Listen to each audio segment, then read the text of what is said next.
Hello, everybody, and welcome to another episode of GameCats, episode 2 with my buddy Peter.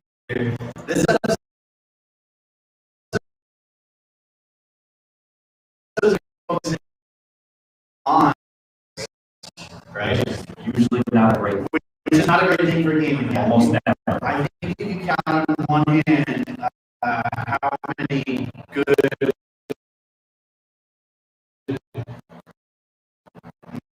movie game adaptations there are. I can think of one off. Yeah, go on.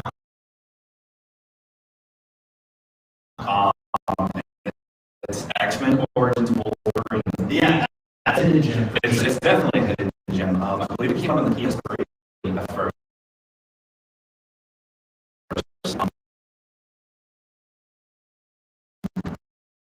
Game that I played, I was really, really young, like even too young to play that game. And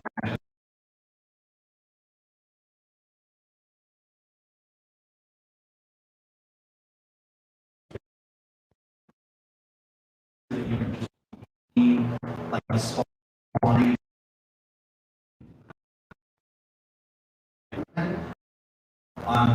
Like I was okay with the hack and slash horse, and then as soon as the self-love came about, my little tiny kid brain, my little tiny kid brain was not able to do. I was literally spawn like, okay, I'm gonna go try to kill the people again. Walk out into the open, and then she's like, and like the cut scene of like Wolverine just like putting his hands up his friend, and like it goes over and over, yeah. Even as the but over and over again, I'm like this sausage makes kill him. Sounds like a Dark Souls Wolverine edition.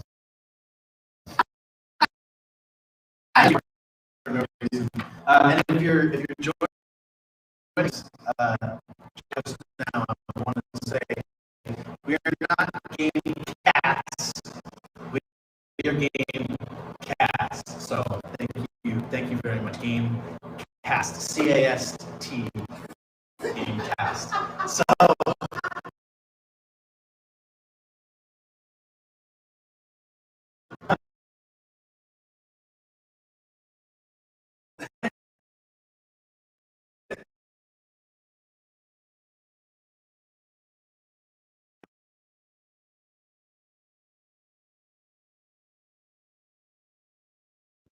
Struggle with, and it's not because of the game per se, but more so on the system I played on. Because motion controls are the best thing in the world. Oh no.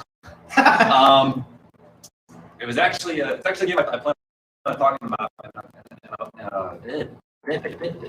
my first day talking.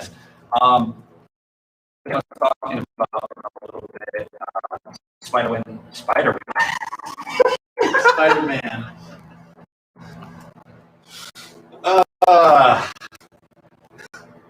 Spider-Man Web of Shadows. It's a wonderful game. It came out back in like 2008 sounds right. Yeah. And like in order to perform like one of like the main mechanics of the game, like Remo, like down like that. You know how like, finicky like the sensor for that stuff is. So like I'd be doing it like over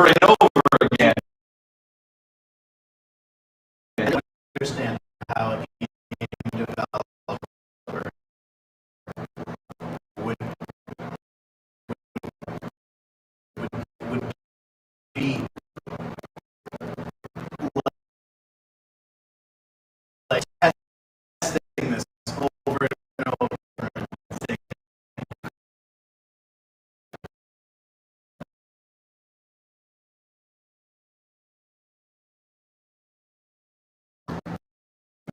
what the heck was going on with that game? I don't even think the game developers knew what was going on. I mean, okay, you can sort of give them they were on the Nintendo 64. I'm going to disagree with you. Because there's a lot of great games that came out.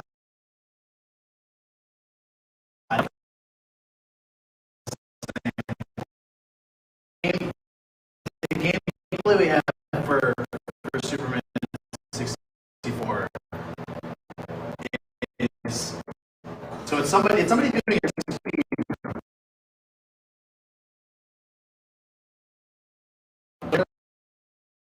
playing and Speed run that.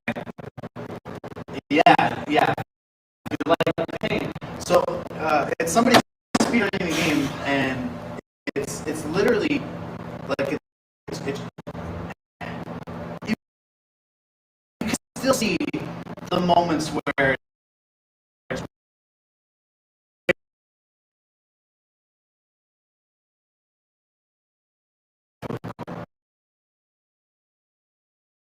like whenever we pull that gameplay up, you can see the rings like they are coming up so fast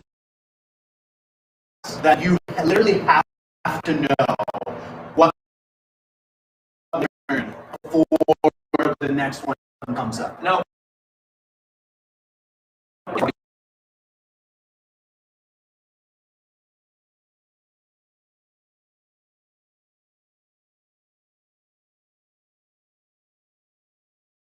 And not even like a fun, but like a Dark Souls kind of way, where it's like one of those like, oh, just get good at the game type of things. It's one of those like, oh, we're just gonna make this crappy game and everybody because Superman's on the stage.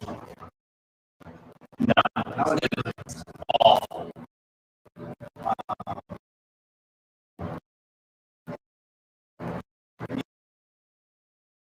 Yeah. I mean, when you think of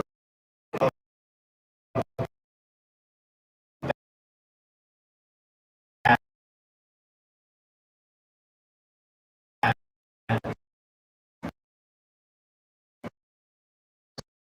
You don't get me wrong, like 11, I mean maybe 12, somewhere in there. I liked it. Oh, it was fun. I was like, oh, Iron Man, I get to fly through the skies, just blow stuff up for the lulz. yeah. And it had like costumes. But I think it's something you should put in any superhero game. You should have alternate costumes. You should have multiple costumes to pick from. And because even like a character like Iron Man has like hundreds, literally hundreds of suits to choose from. And I like the fact that there was some representation from the movie and from the comics.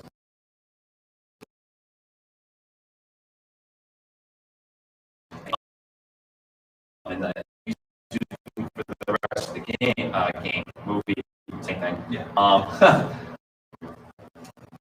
But then you also had suits like the Silver Centurion, and that's the only one that's popping in my mind right now.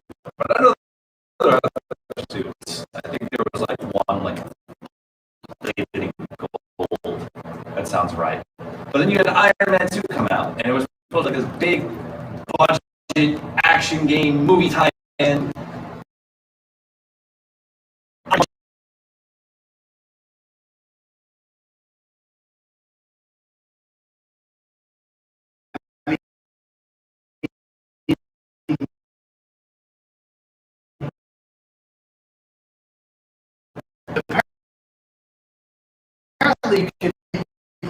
It's literally so.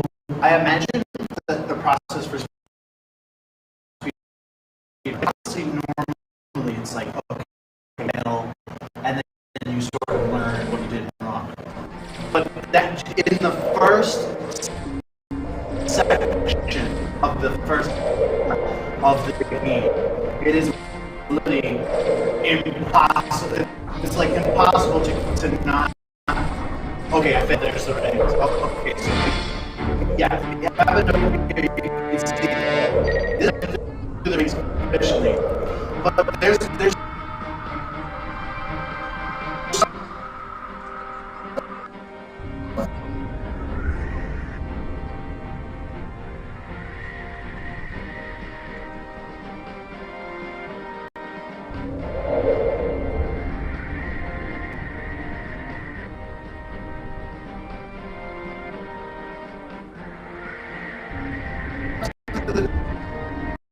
tornado. He's trying to like use the breath to blow it out, and he's like missing. He's like, okay, let me adjust myself, and then no, let me adjust myself a little bit. Like this.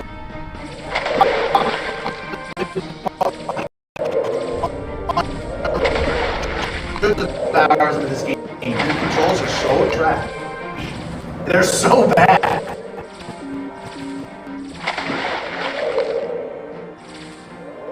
Like that they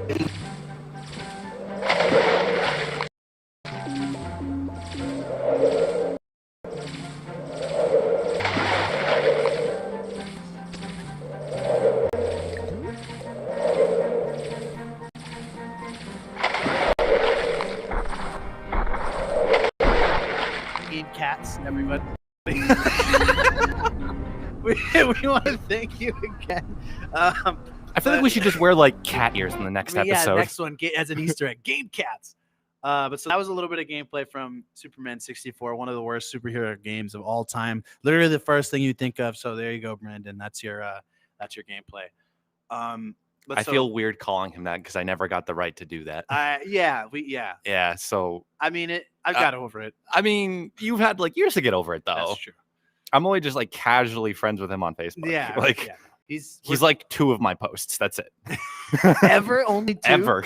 You're slack-a-lacking, dude. What are you doing? I have a very specific brand of humor. Yeah, it's called, not everyone gets it. It's all right. It's called very dark and very just. I see nothing wrong with that. There's nothing wrong with dark humor, guys.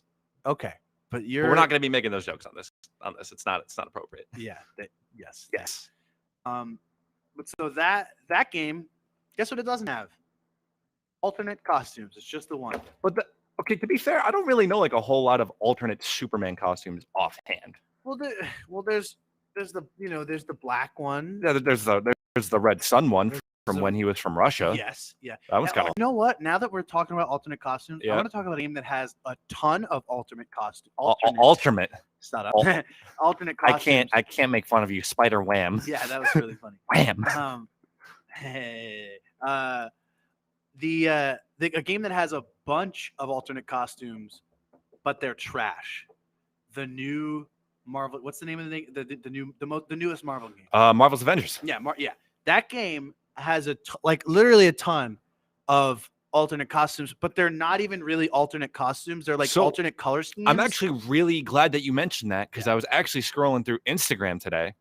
Because I do follow Square Enix or Square Enix if you're foreign. Yeah. Callback. They just patched in a new costume for Iron Man that was from the comics. It's the superior Iron Man costume, like the one that just like appears on his body. Yeah, it's like a metal and like you can see his face, like it's like a liquid metal. Yeah, I use it.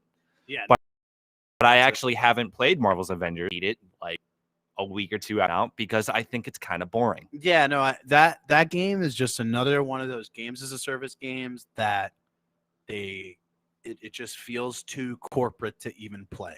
You'd have to spend so much money for what would be considered what I would consider rather a full gameplay experience, and it's annoying. I mean, it gets in your head. You purchase this game for whatever it's worth. I'm gonna guess $60. I bought the deluxe edition, so I bought it for $70.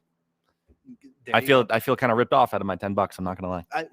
I would feel ripped off out of like 30 or $40 because it's so incomplete and it requires so much money to play in a normal way. You know what it kind of reminds me of? It kind of reminds me of first Destiny game.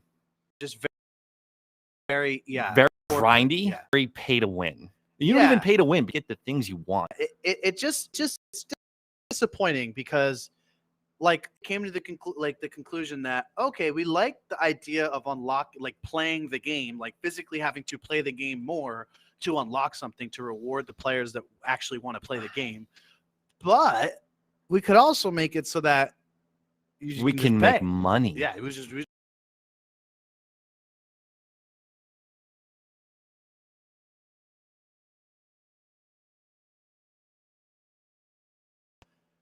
pay that.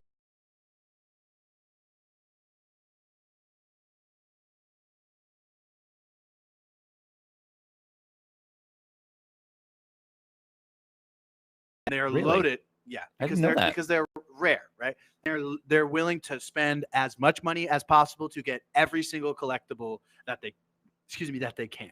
So I actually read somewhere, and it was maybe like a month or two after Avengers came out, that Square Enix actually lost money making that game. They did not earn what they wanted back in the process of making that game. And I could definitely see that. And it's true, you're going to have like those people who are just like throwing money at the game. Like you literally have the option in the in-game store to go to the PlayStation Network or the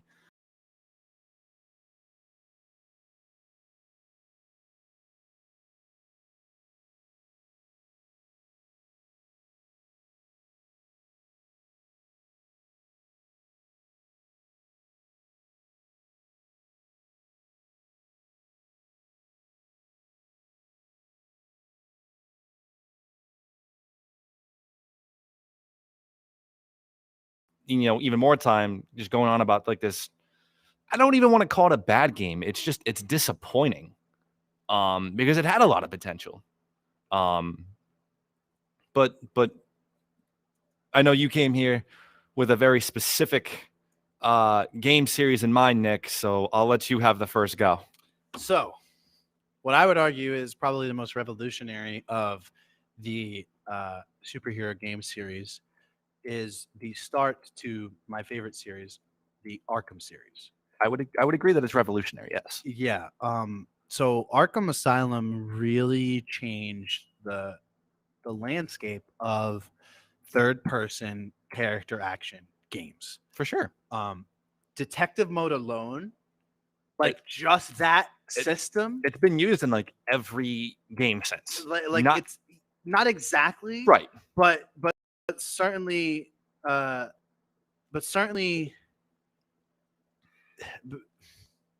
certainly a similar system, right? So in Arkham Asylum, you basically hit triangle, I think it is, or one of the buttons. You hit a button and it just changes the entire scenery of the game to like a dull blue, and orange is it's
you need to do to activate them is hit one button at the right time. Right. Yeah. So it's really cool that other games decided to use that because it feels so satisfying Agreed. in Batman. Like a game that is very close to the Batman games would be the Mordor games. Have you played the Shadow of Mordor and the Shadow of War? No. So they're basically Lord of the Rings open world Batman games. I was told they're closer to Assassin's Creed, actually. I would say they're closer to Batman. Well, they have in scenery they're closer to Assassin's Creed. You're more outside. You're more in the wilderness. There's some stealth aspects that like are hiding in bushes and jumping off things. But the combat is cut and paste Batman combat. It's even easier actually. Like if somebody is doing an attack on you and you press the counter button at any point, at least in the first game, I haven't played the second. At any point during your animation, you will like phase into countering the orc that tried to hit you. With Batman, at least if you're like in the air trying to punch somebody and somebody's behind you and they hit you and you didn't hit the counter.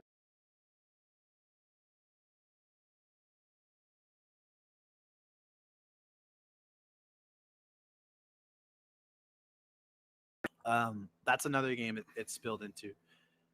And man, I just think those games are so awesome. There's moments of atmosphere that like just feel so authentic to how the characters would be handling these moments. Like all the moments where Joker is in your head in Arkham City because Are we Arkham City or Arkham Knight? so that's both. Okay. Yeah. So like there's moments in Arkham Knight where it's like really bad, but there's also moments in Arkham City with and rather Arkham Asylum with Scarecrow and stuff where it's like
Right. by the Batman games doing that first.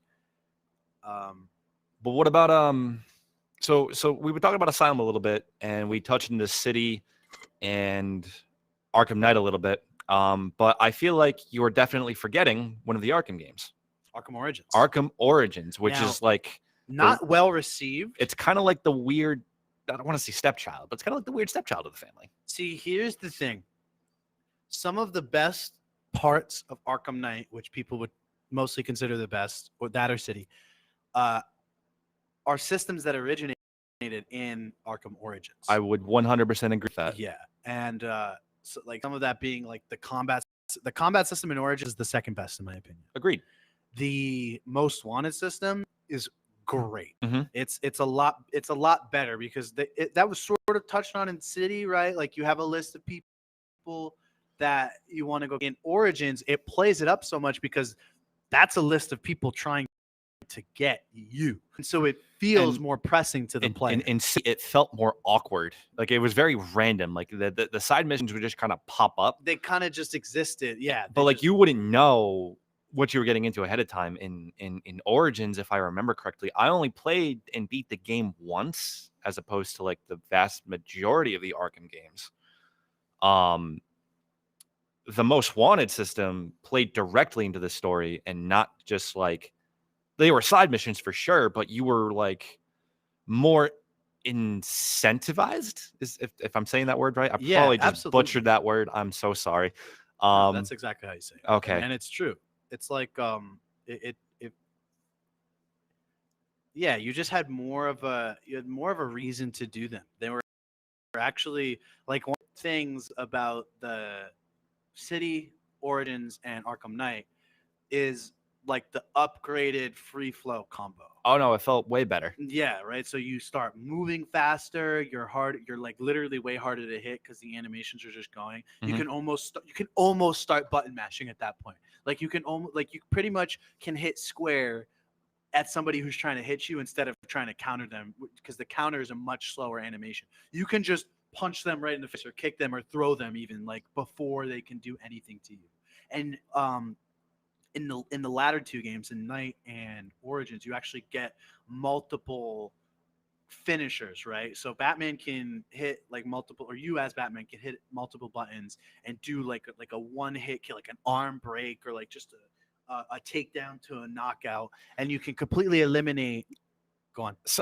So I know that I just heard you say like Batman breaking someone's arm, and I can't help but think of those memes I've been seeing on Facebook They're lately. so funny. Where it's like a guy folded up in like lawn chair, like literally, but like his legs are just out. He's in a lawn chair on the ground, like he's through the top of the chair, like the head of the chair is just over his chest, and it's like Batman when you go 5 miles over the speed limit, like just something wild yeah, for no reason. or just like a guy tied up upside down, arm broken, bleeding, and it's like then Batman goes, "Now talk."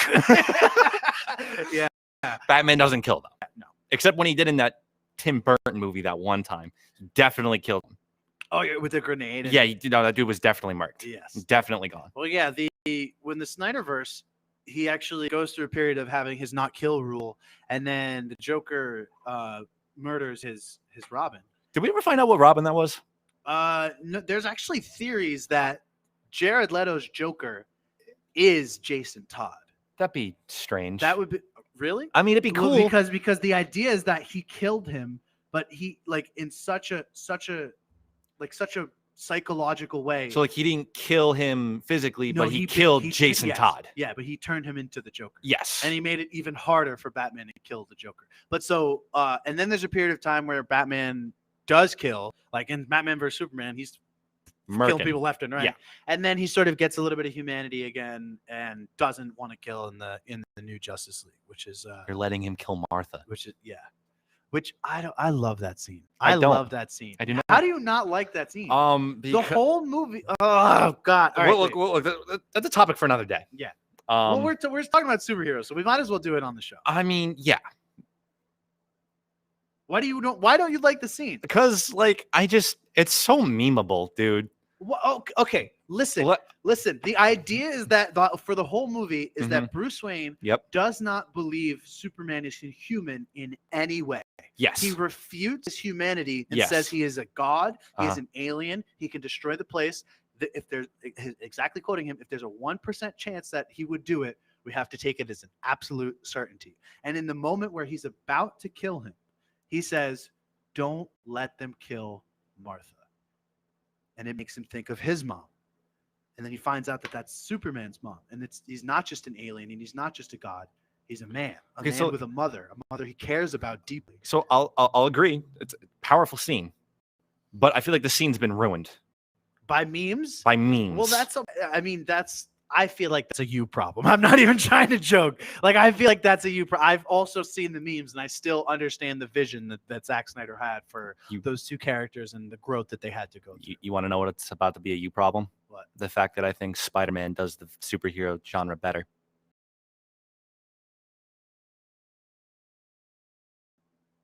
Okay. Mm-hmm. If you're talking about the two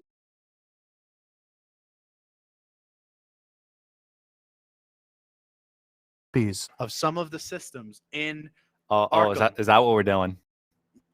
Dude, They Dude. couldn't even get stealth right in the first game. Miles' game, they did stealth a little bit better. Like they had their scenarios. What do you mean they didn't do stealth better?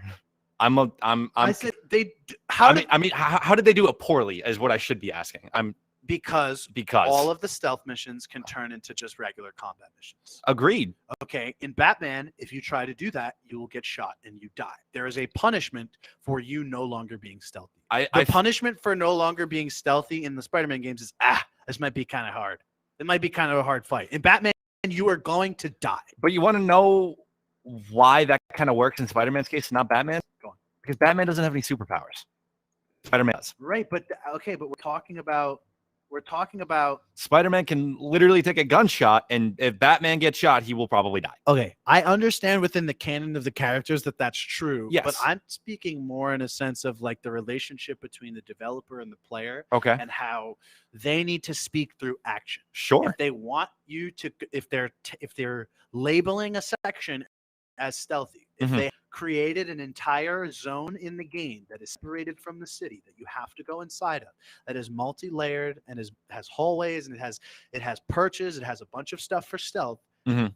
then you should probably keep your player in the idea of stealth. You want them to play through it stealthy because you and hundreds of other people coding the game have created it with the mind of, okay, this is a stealth section. Okay. When you don't punish the player for getting outside of what your vision of what that should be, Sure. then the player has no incentive to continue to be that way. When I played the game, I didn't do the stealth sections because I didn't have to.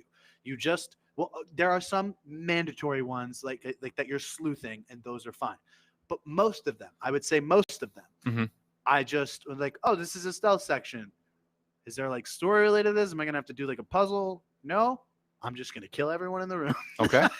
So I'll say this. What is with me, man? I can't talk today. I'm just awful. I'll say that is a fair point. However, I will say that being able to do a being able to do a successful stealth section is immensely satisfying to the player. Like not getting caught one time. And I think that is a reward in and out of itself. In Batman, it's mandatory, right? Like if you don't do the stealth section the way that it's supposed to Like be I said, done, you die you will die, over and over. right? And it's not even satisfying at that point. It's just very much like oh, good, I finally got past this. But in Spider-Man, you have the ability and the option to go completely stealth in certain options and in certain levels. And being able to pull that off is very satisfying to the player. I would argue that it's not unsatisfying in the Batman games because there is no question of whether or not you should be stealthy or not. Again, the detective mode perfectly highlights characters, or rather enemies, Mhm. that have guns, Right. and their threat levels are made immediately aware to you. Yes. They even their heartbeats and stuff like that, which is cool. But so there's So no extra. question of what should I be doing now. It's just you're immediately into thinking how you should be doing it. Okay. And so that it doesn't take any of the satisfaction of doing it away. I guess if you're going in herpa-derp like and you're just trying to punch all these guys in the face and you're not understanding that they have guns and they're going to shoot your mortal body, then yes, it would be pretty dissatisfying. But because, like I said, the immediate understanding of the grave danger that you're in as a player, there's no miscommunication. And that's what I'm arguing. I'm not arguing that the game isn't quality. Excuse me. I'm just arguing that the miscommunication, like it's a slight. I don't know if you could argue against me that it's a slight miscommunication between the developer and the player. You could say that it's an option. I don't think it's an option. When you spend a bunch of time Mhm. creating a stealth level to be a stealth level, Yes. it has to be disappointing to see that players are just not doing it that way because they can't. I Like, would argue. That's what I'm saying. I would argue that I'm trying to figure out how I want to word this. Mm. I would definitely argue that it's maybe not the case, right? If and again, I can't speak for the game developer. I don't know if you can either. But if I were said people, I would be kind of happy over the fact that like you can come at a problem in the game from different angles. Being able to have that freedom to choose is satisfying. Right. I obviously there's no way that we can know what the developers Of intended. course. I'm just using a historical perspective. If these devs are spending literally hundreds of hours to Mhm. code a specific area of the game in which you are punished for being seen, in which there's perches, in which there's, stealth options, that's probably what they want you to do. That's all I'm going to say. But we can move on to another controversial topic. We may fight over it, we may not. I would argue that at least Star Wars Jedi Fallen Order is a superhero game. And the reason being is it exists in the same perspective, right? So a Superman game and Jedi Fallen Order have the same idea of there's an established universe, there's established characters, the powers are established, there's literal comic book media about both things, right? There's comics about Star Wars, there's movie media, there's show media about this. They are iconic characters with iconic memorable, like the use of a lightsaber or super strength. I feel It's like you the same can't. I feel like you can't count the use of a lightsaber as a superpower because General Grievous literally just took that and turned it on its head. Okay, but he was trained in the Jedi arts by Count Dooku. Except he can't even use the Force though. He doesn't have to. He can fight with a lightsaber, and so that's but the idea is that if you aren't trained, it's more of a danger to you than is anything else. That's why I'm saying because like, and as well in the perspective of the people who write the show and in the movies and everything, who has used the lightsaber ever that wasn't trained in it? Finn, and he was supposed to be a Jedi. I don't care what anybody says. So that's why I would call it the use of a lightsaber such an iconic thing. Mhm. It's like the mantle of Batman. A couple people take on the mantle, but they have to fit into They have to fit into the character perspective. And so I think Star Wars Jedi Fallen Order is a superhero game. Okay. Yeah. Have I convinced you at least? I'd be willing to consider it. I'd have to sit on it. Well, play it. And I have played it. That's what I'm saying. So then, does it not feel like exactly cookie cutter how a superhero game goes? You go through redemption. It definitely has the tropes. It definitely has the protagonist's journey. Yeah. It hits all the right story beats, but like, what? Don't worry about it. I'm worrying about it. My wife's just checking in. I'm just saying hi Hi, Maddie. with my eyebrows.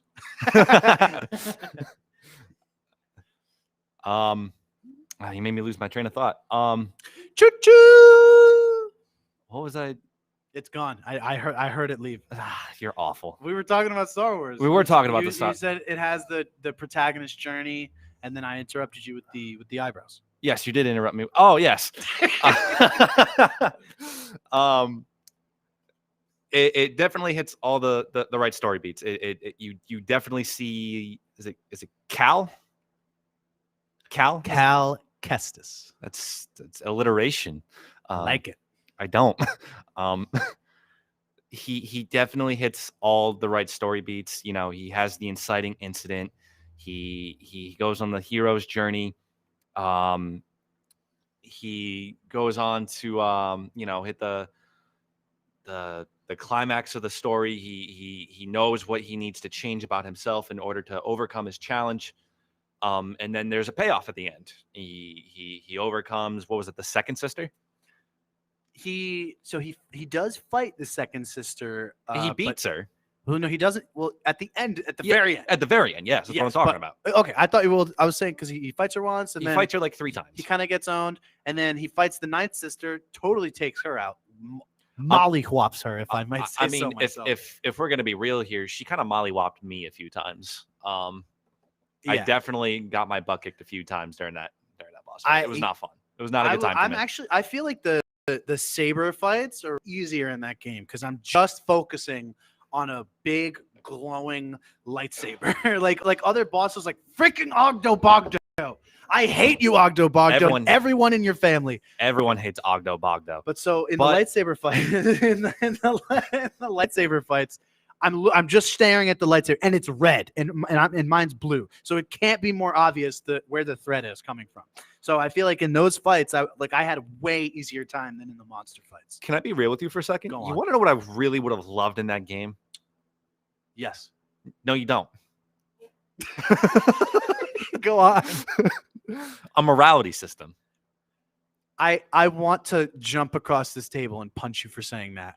Why? Why? Because just because the light and the dark exist in a game doesn't mean that you have to. And I was almost going to say take advantage. Doesn't mean you have to use the freaking drawn out system.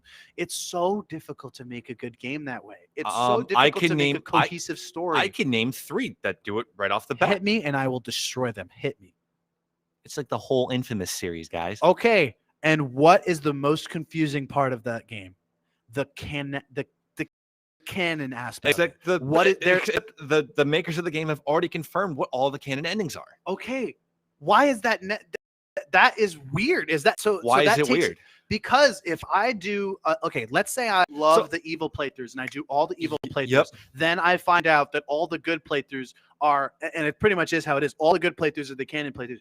Now I just feel like such a disconnect to the games. Like it took away my experience and it wasn't complete. I like to think of it as like a choose your own adventure kind of thing. Well, right? yeah, but it's like a baby hand holding choose your own adventure because you diverge the storylines and then the developers have to pick one, and it literally takes away like the experience from the people who played that specific type. That I love the Infamous games. I think those are also revolutionary. Infamous 1. I mean, I can remember wanting to go to Walmart so bad when I was young because there were PlayStations that had the demo version of Infamous on it, and I was obsessed with how good the movement felt and how good the combat felt. And that was enough for me. It didn't need that system. It's kind of funny you say that because I actually did a playthrough of Infamous not too long ago. Same. And well, I would say that the movement and the story were good at the time. I don't think it's aged well. And the voice acting certainly hasn't aged well at all. I'm Cole McGrath. Very, very rough and gruff all the time, like for no reason, like no reason. Yeah. And then you had the second game, and I prefer that version of Cole so much better because he's funnier. Like he's wisecracking, and not to say that the first Cole wasn't, but he was just so dry in his delivery. Very dark about it. Yeah, I'll give you that. Like, but the second, I can't talk. I don't know what's up with me today, man. Like I can't. Tongue tied.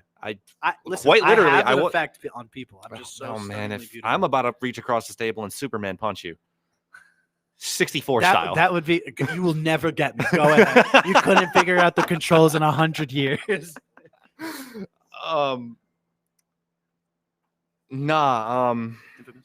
Yeah. What was I talking about? It. Why am I like this today? Well, I think we were just talking about how the gameplay systems kind of didn't age that well. I think Infamous 2 definitely aged well. And I liked how you could kind of like change your powers on the fly. That's kind of cool. You just pull the menu and you could just swap out your powers. A little button menu. I mean, they did great. And Sucker Punch was a very small developer at the time of making Infamous. I mean, Didn't they make the Sly Cooper series? Yes. And those wildly successful games.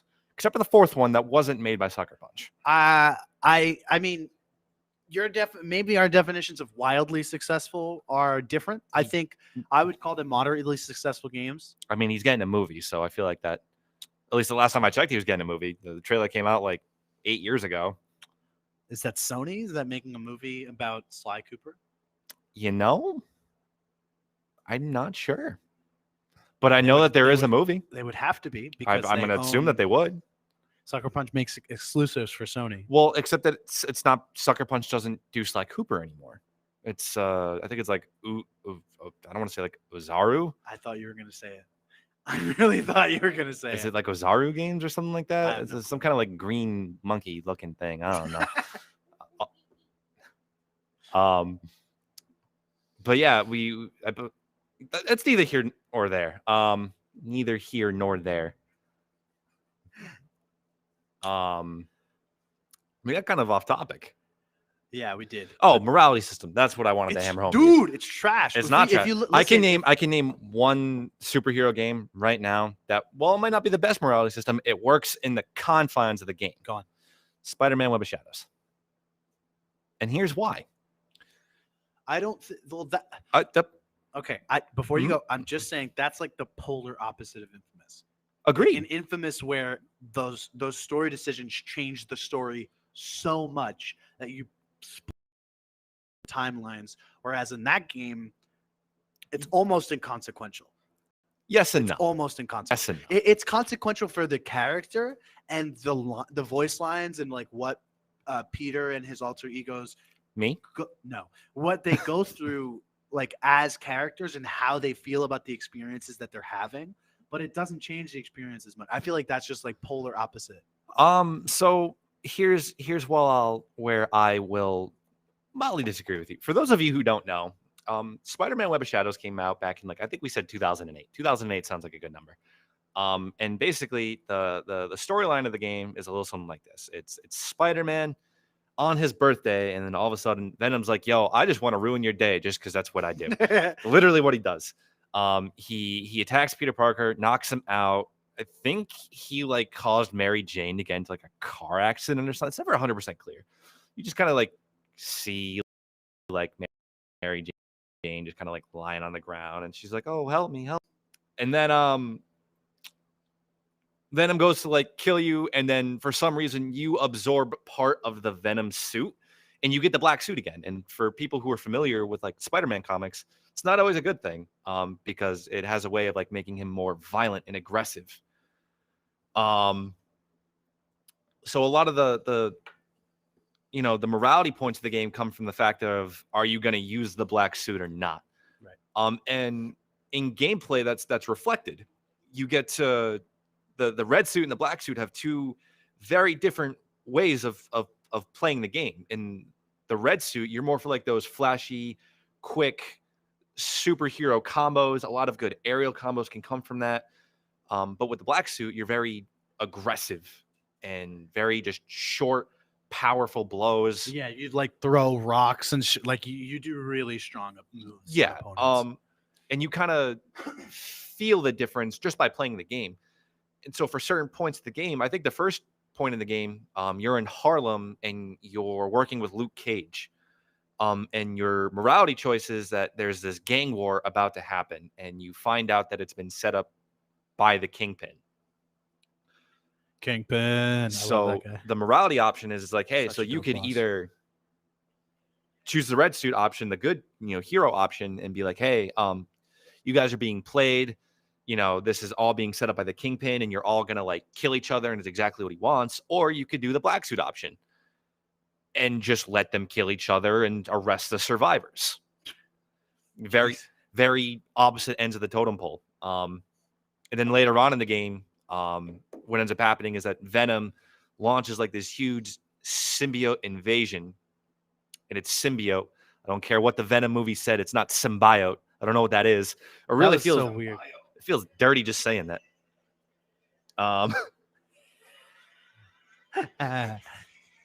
Thank you to our live studio audience. Hey, we are adored by our fans. So Venom launches like a whole like symbiote invasion. And one of the characters get infected by a symbiote is Wolverine. You have to fight Wolverine. And you have two distinct options after you do the fight. You get the red suit option, of course, which is you kind of just talk Wolverine out of it after you beat him up. And then you see Wolverine just kind of like repeatedly like stab the thing out of him, which works, I guess. Jesus.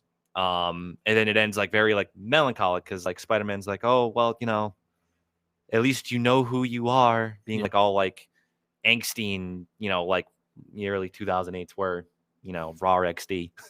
That was awful. It was awful. It's kind of weird that it's making a comeback. But then you have the black suit option, which is you literally just absorb the symbiote from Wolverine and then you rip him in half. Oh, jeez. Like literally, you just tear him right in half. And then like the next cutscene, you're getting chewed out by Black Widow for doing that. Yeah. Like, why would you do that? And he's like, I did what I needed to do. He healed. Shush.